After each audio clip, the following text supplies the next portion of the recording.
Hey guys, how's it going? This is Somil here and welcome to the Formula 1 report. Now the team in focus this week is McLaren. For the last few years, McLaren haven't exactly been the best team in Formula 1. Their engine partnership with Honda was dismal and they last won a Formula 1 race in 2012. However, in 2019, they have been improving and there seems to be a new, more positive and a more energetic vibe surrounding McLaren. So what are the changes that McLaren have made in 2019 that make them such a good midfield team this year? Well, firstly, the most evident change that McLaren have made is in their driver lineup. With Fernando Alonso leaving Formula 1 at the end of 2018 and Stoffel Vandoorne being removed from the team and the driver lineup, this left two major spaces for McLaren to fill, and they brought in Carlos Sainz and Lando Norris. Carlos Sainz, with his experience and his calmness and level-headedness, offers McLaren one element, while Lando Norris, with his extreme ability to get out raw pace from every car and his kamikaze racing style, this becomes a very balanced pair for McLaren, and both of them have been performing extremely well and they have been complementing each other throughout this season. Take a look at the Bahrain GP for Lando Norris or the Monaco GP for Carlos Sainz. They have been performing extremely well, and this seems to be a very inspired decision from McLaren. The second major change that McLaren have made this year is with their car. For the last few years, again, as I mentioned, McLaren didn't really have the best car, and they don't really have the best car in 2019 as well, but they do seem to have a very good car for the midfield battle. It seems to be the one that is the most consistent among all the midfield cars, and it is performing extremely well at most racing circuits. So that is a big plus for McLaren, because Formula 1 isn't a one-track championship, it's a 21-track championship.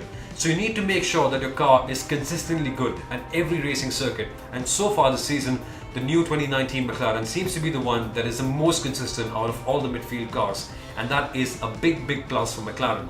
Now the third thing that McLaren have done very well this season is manage their setups.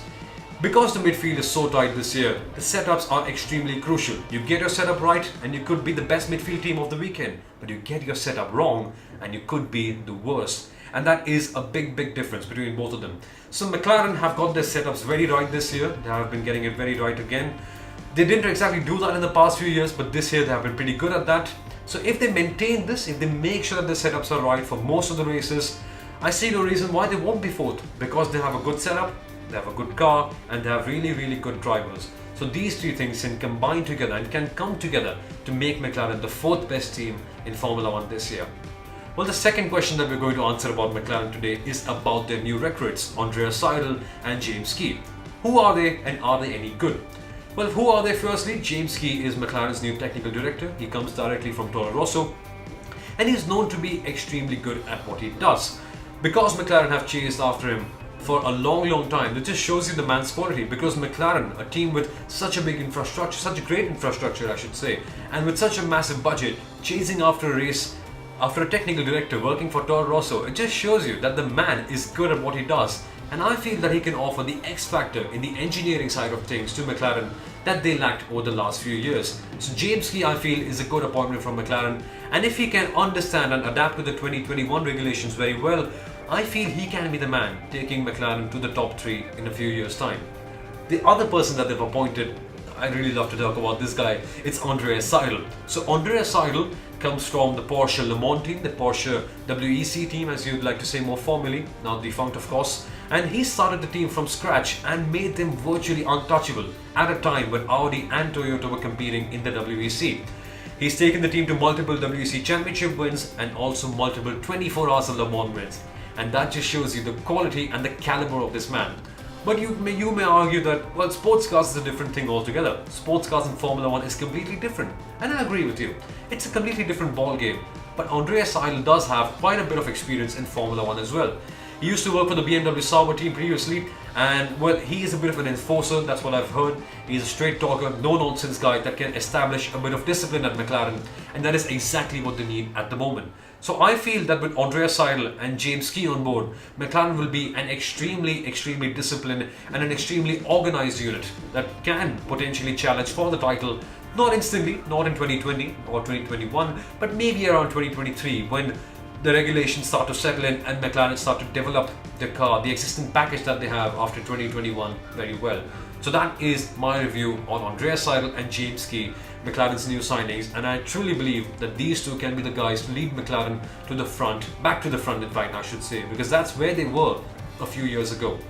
Now we move on to the third and the biggest question about McLaren. It's about Zak Brown.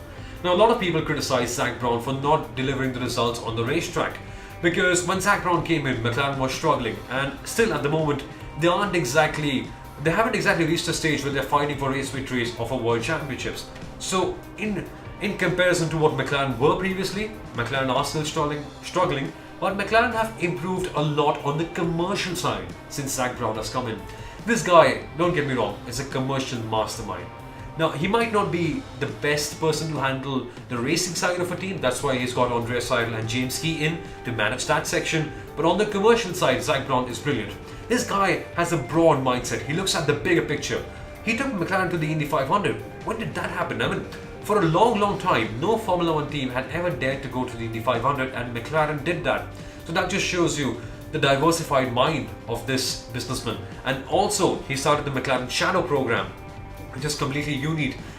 I think McLaren were the first team to pay some serious attention to esports. Moreover, McLaren signed some big deals with British American Tobacco, Coca-Cola, and Petrobras as well, among just to name a few others, and even Richard Mille, in fact. So Zak Brown is strengthening McLaren up from the commercial viewpoint. And to be a good Formula 1 team, you need to have more resources, and Zak Brown is certainly bringing those resources in. And now he's also got the right people into the team, and in a few years' time, I can assure you that Zak Brown will lead McLaren to the front, not only in the racing perspective, but also in the commercial side of things. And that's our McLaren report for this weekend. Well, thank you so much for tuning in to the first ever episode of the Formula 1 report on Formula.com. I truly hope that you liked the video. If you did, you can leave a like, you can comment your suggestions down in the comments below, and don't forget to share this video with your friends, your family members, your colleagues, and every Formula 1 enthusiast that you know. Thank you so much for watching, guys. Cheers.